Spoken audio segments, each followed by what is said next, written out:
Muy buenos días chicos, ahora voy a mandarles como ven, la clase grabada, pero lo que necesito es que más que nada entiendan algunos conceptos básicos y es que lo escuchen y luego que profundicen en eso, así que por eso lo estoy grabando. Bueno, entonces los fluidos vienen a ser un conjunto de moléculas, a eso se le llama un fluido, que van a ordenarse aleatoriamente y se mantienen juntos mediante fuerzas cohesivas débiles y fuerzas que ejercen las paredes de un recipiente.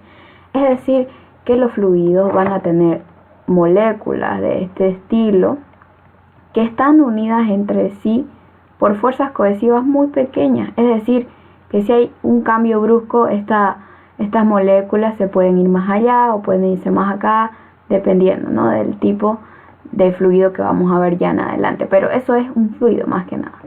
Y como tal, su nombre lo indica, es algo que fluye. Entonces un fluido, ya sea líquido o gaseoso, como ven aquí, lo que hace es fluir. Esa es su principal característica, que fluye. No es como un bloque de metal que se queda quieto y nadie lo mueve, sino que esto suele fluir, ¿no? Entonces tenemos el fluido líquido y fluido gaseoso. Nosotros sabemos que hay ciertas características que los diferencian, pero ambos son fluidos. Entonces cuando uno dice fluido normalmente piensa en el líquido, pero en realidad el aire como un fluido gaseoso también es un fluido. Entonces las propiedades que nos interesan son la viscosidad, la presión, la densidad y la compresibilidad.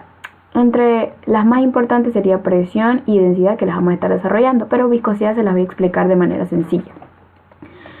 La viscosidad vendría a ser la resistencia que tiene el fluido a como tal fluir, ¿ok? Esa vendría a ser la resistencia. ¿Qué tanto fluye el fluido? Poco, mucho.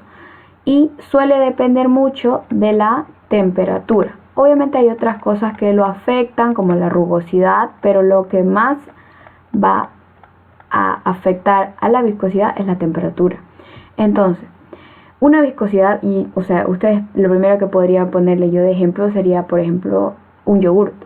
Un yogur, ustedes saben su consistencia cuando está en la heladera, tiende a ser un poco más viscoso, no fluye tan rápido cuando yo lo quiero sacar del envase. Pero dejen ese yogur afuera a temperatura 30 grados como solemos tener en Santa Cruz. Ese yogur va a estar líquido al cabo de un tiempo. Entonces esa temperatura alta va a hacer que haya menor viscosidad. Entonces a mayor temperatura,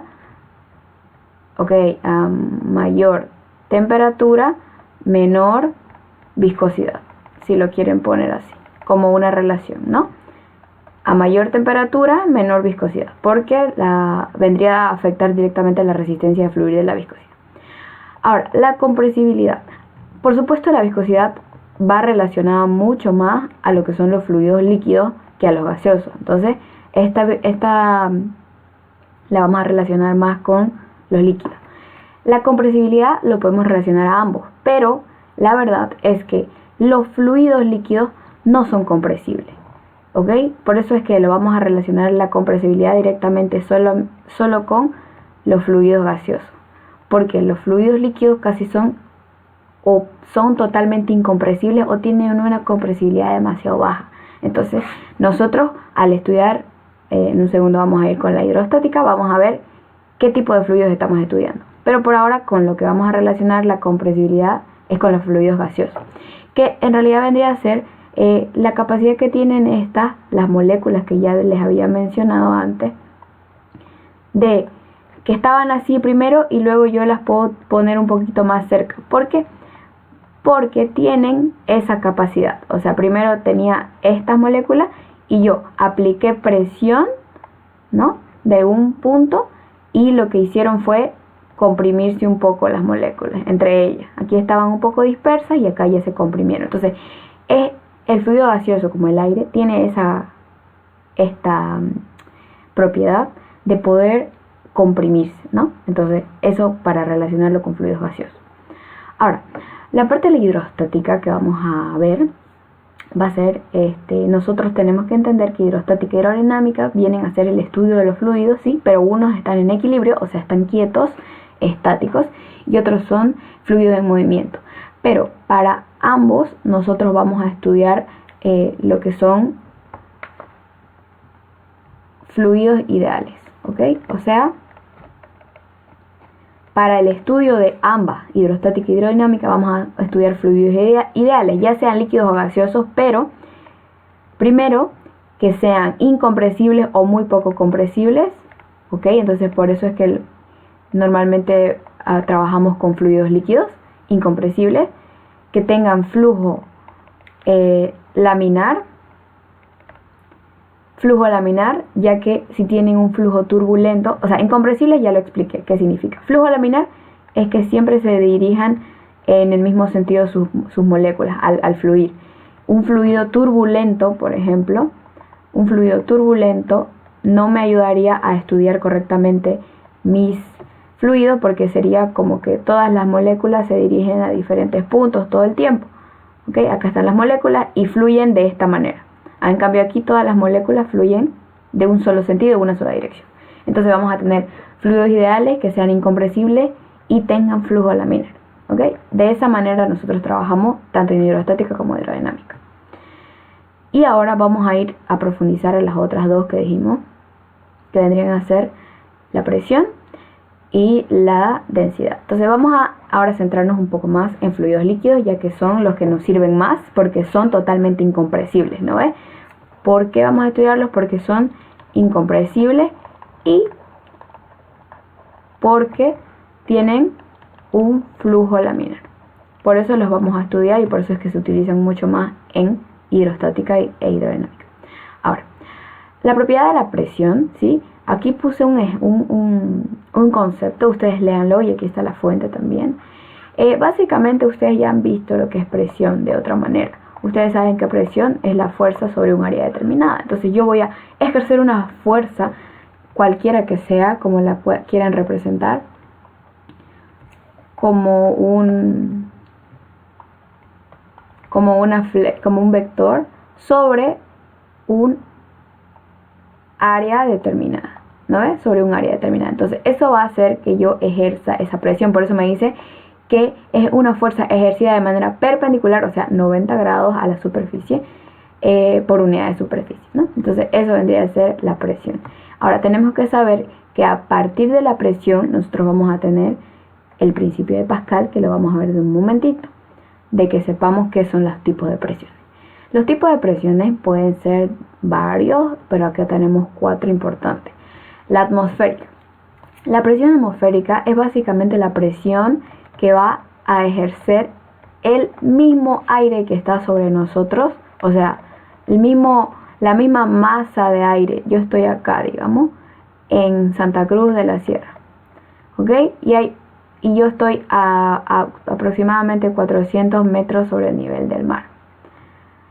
Ahora, yo tengo una columna de aire, ¿ok? Una columna, o sea, una altura de aire. Yo tengo una altura de un fluido, ¿sí? ¿Qué fluido es? Aire.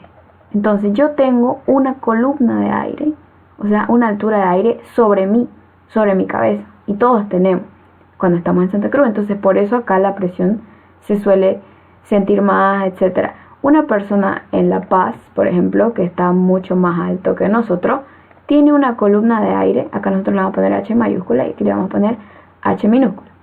En La Paz, aquí hay una persona. Entonces, va a tener mayor o menor presión sobre esa persona. Si yo sé que yo estoy soportando toda esta columna de aire y la persona en La Paz está soportando esta columna de aire más pequeña. Entonces, acá va a haber mayor presión, aquí, para mí, va a haber mayor presión que para esta persona. ¿Por qué? Porque acá hay mayor cantidad de aire que sobre esta persona, ¿sí? Entonces, más o menos así para que se entienda la presión atmosférica. Pero nosotros de manera general tomamos la presión atmosférica como una atmósfera, para, obviamente, cosas de cálculo. Pero para que se sepa que es esa columna de aire que está sobre nosotros. Entonces aquí está un poco más el concepto, pero para que lo entiendan así. Ahora, la presión absoluta vendría a ser acá. Estas dos suele uno confundirlas un poco, pero más que nada se aplican directamente al ejercicio. Entonces la presión absoluta es la presión que se ejerce sobre un cuerpo por la acción de algún elemento más la presión atmosférica. Entonces, es decir, si yo tengo un émbolo, ¿no? Un émbolo que va a tener, acá por si acaso un émbolo es como un círculo que tiene un contenedor en el cual el émbolo puede subir o bajar dentro del contenedor ¿no? Entonces, voy a hacerlo un poquito más. Acá tengo un émbolo de esta manera. Y acá adentro tengo aire. ¿Ok? Este émbolo yo lo puedo presionar. ¿Ok? Yo le puedo poner una presión cualquiera.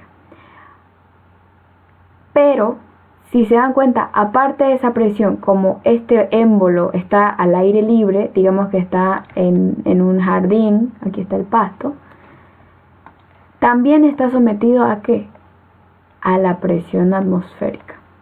Entonces, la presión absoluta vendría a ser la presión atmosférica más la presión a la que yo estoy, a la que estoy sometiendo este émbolo, ¿ok? Entonces, de esa manera sería la presión absoluta. La presión manométrica es la presión que existe sobre el valor de presión atmosférica, también llamada presión relativa. Su valor corresponde a la diferencia entre la presión absoluta y el de la presión atmosférica. Entonces, sería como que el contrario. La presión manométrica sería la presión absoluta menos la presión atmosférica, ¿ok? Para que se entienda también, más o menos el mismo ejemplo. Entonces, ahí sería básicamente la presión que está aquí adentro. No confundamos con otra presión, sino que normalmente la presión manométrica es la que está ya dentro de algún punto en el sistema. No suele ser un sistema tan sencillo como este, pero se mide por medio de un manómetro. Acá está. Se mide por un manómetro y normalmente se aplica directo. Entonces las manométricas suelen ser la presión de dato que nos dan, ¿no? Pero también se puede relacionar de esta manera. Ahora, continuando, vamos a tener que la presión hidrostática o hidrodinámica ya vendría a ser la presión que se da debido a la columna de aire, debido a la columna de fluido, mejor dicho, que vamos a tener. Es decir, si yo tengo un recipiente, igual que este de acá, pero ahora lo voy a llenar de agua, de un líquido que va a ser H2O. Entonces, la presión hidrostática está dada en este punto, digamos, presión hidrostática debido a la columna de líquido que se encuentra sobre ese punto. Entonces, si se dan cuenta, en toda esta línea, en cualquier punto de esa línea, voy a tener la misma presión hidrostática. Ya va a variar cuando yo tenga, por ejemplo, quiero la presión aquí,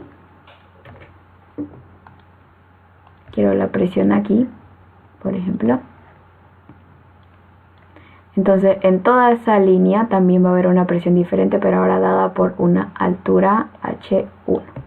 Entonces, ahí voy a tener otra presión hidrostática, pero está así en cada altura, digamos, de lo que vendría a ser nuestro recipiente, de nuestro líquido. Entonces, la presión hidrostática está dada por la densidad del líquido, ojo, la densidad del líquido, en este caso H2O, ¿no?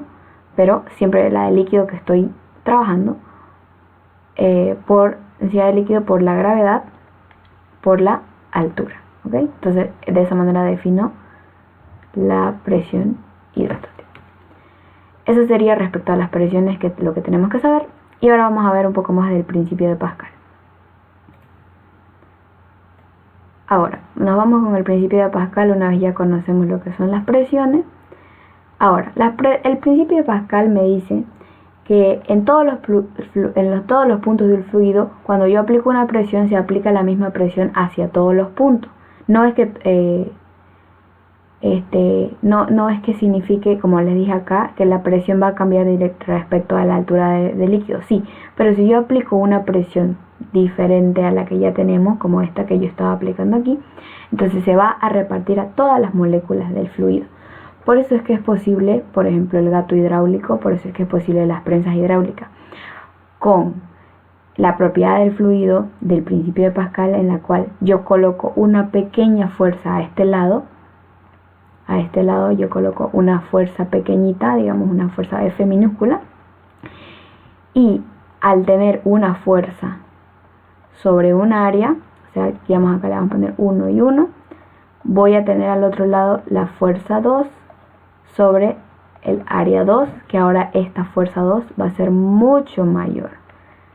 ¿Cómo sé que es mucho mayor? Porque miren, si se dan cuenta, acá los sistemas de este tipo de aparatos, de las prensas hidráulicas, de los gatos hidráulicos, es aplicar una pequeña fuerza que luego va a replicarse en una fuerza mucho mayor, que puede hacer esto, por ejemplo, levantar un auto, aplastar algo, como las prensas hidráulicas, ¿no? Entonces, de ese modo tengo el principio de Pascal, donde yo parto de que la presión 1 es igual a la presión 2, o sea, es decir, la presión para este punto de fuerza sobre área va a estar igual para este punto de fuerza sobre área. Entonces, partiendo de eso, ya tengo la relación fuerza 1 sobre área 1 igual a fuerza 2 sobre lo que vendría a ser el área 2.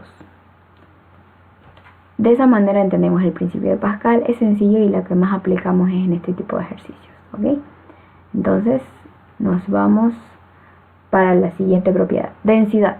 La densidad, como lo definimos y como dice su fórmula, la densidad es igual, bueno, para empezar hay varias formas de notar la densidad. Yo la anoto así, pero también la podemos poner así, no hay problema.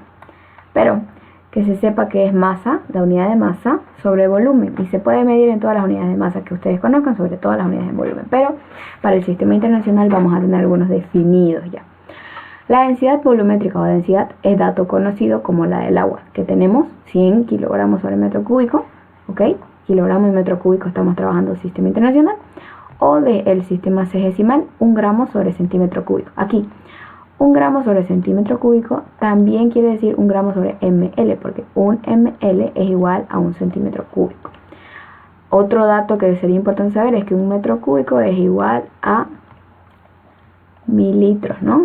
Ese tipo de conversiones los van a usar ahora, así que ténganlos muy en cuenta, ténganlo claro y busquen los otros que existen, por si acaso. Bueno, ahora, lo definimos como un dato constante, como les dije, el del agua ya es un dato conocido. Hay diferentes tipos uno suele trabajar con este, pero por ejemplo, si me dicen agua de mar, agua en cálculo, le voy a poner aquí. Pero también si yo pongo agua de mar, agua destilada, hay unas ciertas variaciones, pero por eso es que se toma 1000 como valor promedio, digamos, del agua, de densidad del agua. Entonces, vamos a definirlo como un dato constante de acuerdo al tipo de fluido. Ojo con eso. El aire tiene una diferente densidad. La gasolina tiene una densidad definida. El diésel, el aceite de girasol, el aceite de soya, todos tienen una densidad definida. Pero aquí el problema es cuando, por ejemplo, me dicen, tengo en un recipiente un fluido tanto de agua y en otro tengo de tanto de un fluido que no sé. Entonces ahí ya yo podría agarrar y despejar la variable de densidad para que ella me indique qué es. No siempre la voy a poder pillar en internet, pero de la mayoría sí se pilla. Otro muy común usado acá es el mercurio. El mercurio también, buscan su densidad, igual se utiliza bastante. De acuerdo a sus densidades se posicionan ciertos líquidos y los colocamos en el mismo recipiente. Es decir, mientras mayor sea la densidad, a mayor densidad, entonces van a tender a posicionarse más abajo en la columna. ¿Cómo lo muestro? Este es un experimento real, o sea, si de verdad se usó así, y les voy explicando si es que alguno no entiende alguna palabra, pero se entiende la mayoría. Esto es, primero, aceite de lámpara, o sea, un aceite diferente al que conocemos, pero nosotros por lógica también sabemos que la densidad del aceite, en general de cualquier aceite, es menor a la densidad del agua, ¿no ve?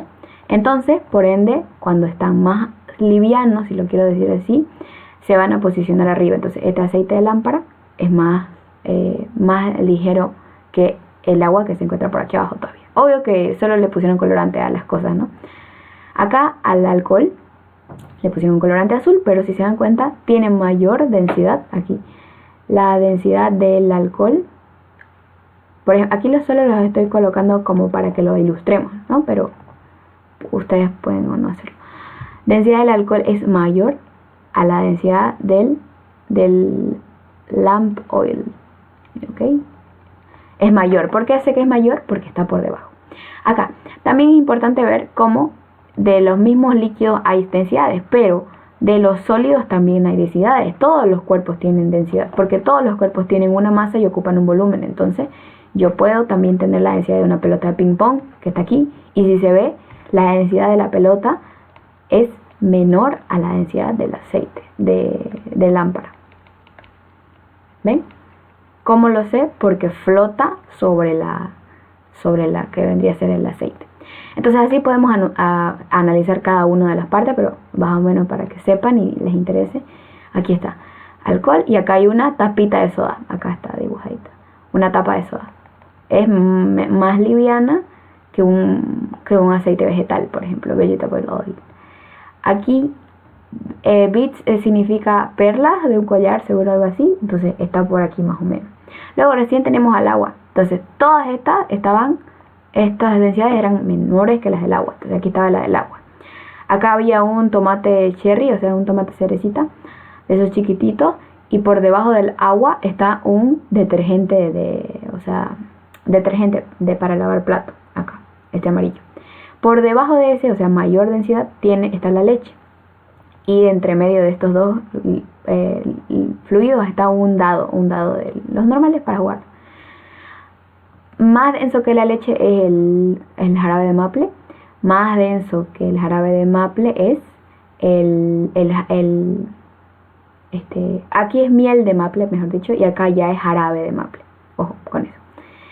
Acá tenemos la miel, que es de todas la más densa, y acá tenemos un tornillo, y acá en medio tenemos una pipoca, creo, algo así. Entonces, para que vean, o sea, lo interesante que es trabajar con las densidades. Ahora vamos a ver la propiedad también que parte de la densidad, que es el principio de Arquímedes. El principio de Arquímedes me va a indicar que al sumergir un cuerpo dentro de algún líquido, de algún fluido líquido, yo puedo relacionar las densidades de ambos. ¿Cómo? Debido a que la fuerza, siempre hay una fuerza en un líquido cuando yo sumerjo algo, y eso explica por qué nosotros flotamos en el agua, ¿no? Yo estoy en una piscina, aquí todo bonito, y si me da ganas yo puedo flotar, ¿verdad? ¿Por qué? Debido a la fuerza de empuje que me da el agua, ¿ok? Hay una fuerza aquí llamada fuerza de empuje. Bueno, primero definamos, ¿no? Esto soy yo o alguien de ustedes. Yo tengo un peso, ¿verdad? Un peso. Y el peso, lo voy a poner con W para que no lo confundamos con presión. W, masa por gravedad. Yo tengo una masa y una gravedad. Pero, ¿qué va a hacer el fluido al que yo estoy sometido? En este caso el agua. Va a proporcionar un empuje, ¿ok? Que me va a mí permitir estar flotando en algún punto o a cualquier objeto que tenga menor densidad que la del agua. ¿Por qué? Porque ese empuje es contrario al peso. Entonces, si yo hago una sumatoria de fuerzas en el eje y hago que estoy en estática, o sea, hidrostática, la sumatoria igual a 0, yo voy a sumar hacia arriba positivo, ¿verdad? Entonces voy a tener que el empuje, porque está yendo hacia arriba, menos mi peso, o el peso del objeto, va a ser igual a 0. Por tanto, el empuje es igual al peso del objeto, ¿sí? Y además, tenemos que saber que el volumen que va a ocupar el cuerpo dentro del líquido, o sea, ese pequeño volumen del cuerpo, va a ser igual al volumen del cuerpo, al volumen del líquido desplazado, ¿ok? Entonces, yo defino al empuje, esta fuerza, ¿cómo la defino yo? Yo la defino como la masa del líquido desplazado por la gravedad. Así está definido. Entonces, si yo nuevamente defino el peso, es la masa del cuerpo sumergido por la gravedad, ¿no ve? Entonces, en este caso, cuerpo sumergido era este objeto. Acá arriba era una persona. Entonces, yo defino así el empuje y el peso. Ambos son fuerzas, ¿ok? Ambos son fuerzas, el empuje y el peso. Entonces, si yo sé que, acá vuelvo a poner como una regla, el volumen del cuerpo sumergido viene a ser igual al volumen del líquido desplazado, o al menos a un porcentaje de ese volumen, ¿ok? Porque, por ejemplo, yo puedo tener la siguiente situación. Yo puedo tener esta situación en donde todo el líquido, todo el volumen de líquido desplazado, o sea, yo desplacé, el agua estaba seguro por acá, y al entrar este cuerpo se subió hasta aquí. Entonces, ¿debido a qué? A que es más denso que mi líquido. Acá, yo aún sigue siendo todo el cuerpo, todo está sumergido, entonces todo el líquido desplazado es al mismo volumen que el cuerpo, entonces solo subió quizá un poquito menos, pero sí aumentó. En cambio acá voy a tener que el volumen del cuerpo sumergido es igual a un porcentaje del volumen del líquido desplazado. Entonces, ¿qué va a suceder? Entonces, voy a tener que el porcentaje del que yo sumerja de esto, o sea, en este caso, digamos, este porcentaje de todo el cuerpo sumergido va a ser el volumen de líquido desplazado. O sea, solo va a desplazar el líquido de lo que esté dentro. O sea, me refiero a porcentaje cuando digo, si todo esto era el 100% de mi cuerpo sumergido, entonces, ahora, ¿cuánto por ciento era esto, digamos? De eso me refiero con el porcentaje, ¿no? O sea, normalmente así me lo representan en el problema, en los ejercicios. O sea, esto es igual a 1 en decimal y, por ejemplo, aquí me dicen el 80% del cuerpo está sumergido, entonces yo acá le coloco 0,8 del volumen del cuerpo sumergido es igual al volumen del líquido desplazado, porque solo ese 80% sumergido es lo que va a ocupar ocupar espacio en el líquido, entonces eso solamente se va a desplazar. ¿Okay? Esto como ejemplo, no siempre es 80, pero para que sepan cómo reemplazarlo. Me lo dan en porcentaje, pero yo siempre lo coloco en número natural. Ahora, volviendo nuevamente a esto, si yo sé que el empuje es igual, si yo sé que el empuje es igual al peso, lo veo acá en mi sumatoria de fuerza, y yo sé también que la densidad es igual a la masa sobre el volumen, pero yo quiero relacionar densidades, yo voy a tener que la masa es igual a la densidad por el volumen. Entonces, masa del líquido desplazado por la gravedad igual a masa del cuerpo sumergido por la gravedad. Y yo sé que masa es igual a densidad sobre volumen, entonces densidad del líquido por la gravedad, porque la gravedad no cambia para nada, ¿no ve? Acá la densidad, pero ahora va a ser la densidad del cuerpo por la gravedad. Entonces acá le voy a poner nuevamente sumergido y líquido desplazado. Eso es lo que me interesa. Esos son los valores que me interesan. Entonces, si yo sé que acá, ojo con esto, tuve un súper error gigante, mil disculpas. Ya había dicho, aquí lo hice bien, pero luego no lo reemplacé bien. Que la masa vendría a ser la densidad del líquido desplazado por el volumen del líquido desplazado, igual a la densidad del cuerpo sumergido por el volumen del cuerpo sumergido. Pero como sabemos, el volumen del cuerpo sumergido es igual al volumen del líquido desplazado. Entonces, ¿yo qué puedo hacer? Puedo decir que el volumen del líquido desplazado por la densidad del líquido desplazado por el volumen del líquido desplazado es igual a la densidad del cuerpo sumergido por el volumen del cuerpo sumergido. Y como el volumen del líquido desplazado es igual al porcentaje del cuerpo sumergido, entonces yo voy a reemplazar esto. Entonces, porcentaje del cuerpo sumergido, porque a eso es igual el volumen del líquido desplazado. Ahora, ¿qué puedo hacer yo? Puedo simplificar. Acá me faltaron los dos, la gravedad, pero solo porque no la noté, de todas maneras la podemos simplificar, ¿verdad? La gravedad y la gravedad la podemos simplificar porque esta la llevo aquí a dividir y gravedad sobre gravedad es 1. Entonces, volumen de cuerpo sumergido también lo puedo simplificar con volumen de cuerpo sumergido. ¿Y qué me va a salir? Me va a salir a mí una relación en la cual yo digo que el porcentaje, de acuerdo al porcentaje que voy a tener sumergido del cuerpo, o sea, ya directo el porcentaje que me dan, 0,8, 0,6, o sea, 60, 80%, va a ser igual al volumen del cuerpo sumergido, la densidad del cuerpo sumergido. Lo voy a poner más grande aquí para que se vea. Densidad del cuerpo sumergido sobre la densidad del líquido desplazado. Entonces yo ya tengo como que a dónde llegar con el principio de Arquímedes, a esto. Pero por supuesto depende mucho de mis valores que me den. Entonces esto es como que una base para partir, pero siempre se tiene que desarrollar completo. O sea, siempre tiene que hacer todo esto, pero esto sí se cumple. Y más aún si el volumen del cuerpo sumergido es idéntico al volumen del líquido desplazado, o sea, que se entra todo. Pero ya cuando tenemos porcentajes, ya utilizamos esto. Si no, utilizamos directo hasta aquí, ¿no? Hasta aquí, y ya tenemos nuestros resultados.